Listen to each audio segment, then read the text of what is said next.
Eh bien, comme à son habitude, le plombier a volé jusqu'à Lyon.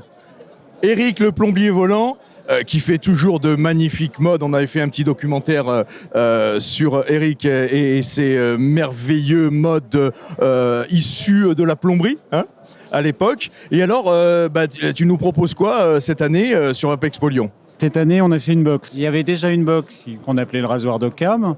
Donc, on a continué sur cette lancée avec un nouveau chipset, le DNA 75.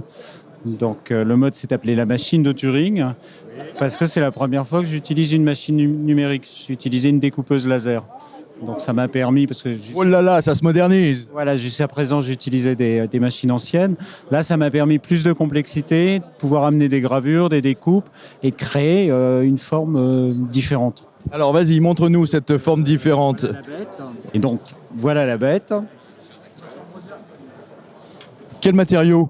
Alors, toujours du plexiglas, mais on a essayé de l'enrichir, parce que le plexiglas, c'est un matériau mort. Et donc, par le travail, on lui donne un petit peu de caractère.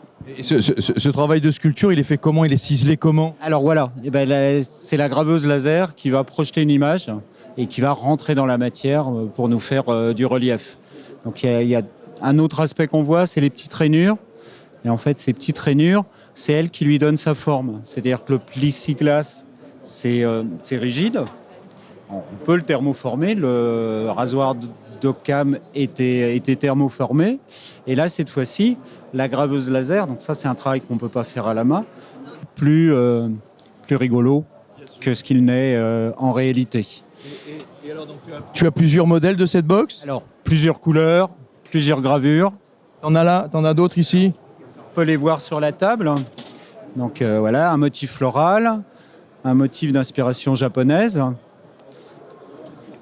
un autre motif d'inspiration japonaise, donc du bleu, du noir, du rouge. Donc,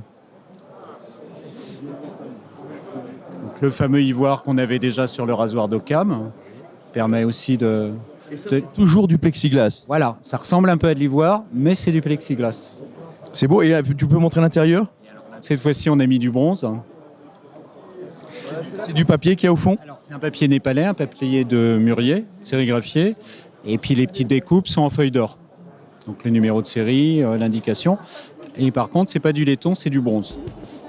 D'accord. Eh ben écoute, magnifique Eric. Rappelle-nous le nom de cette box. Alors, elle s'appelle la machine de Turing. La machine de Turing, parce que tu utilises pour la première fois des outils un petit peu plus numériques, beaucoup moins manuels, mais ça reste quand même un travail d'artisanat à l'unité. Oui, les charnières du rasoir d'Occam sont les mêmes, hein, elles sont toujours faites à la main, il y a autant de travail, c'est juste la complexité des découpes qu'on a passé à la numérique. Eh ben écoute, merci, on a hâte de voir la prochaine. Salut Eric, à bientôt. Coupé.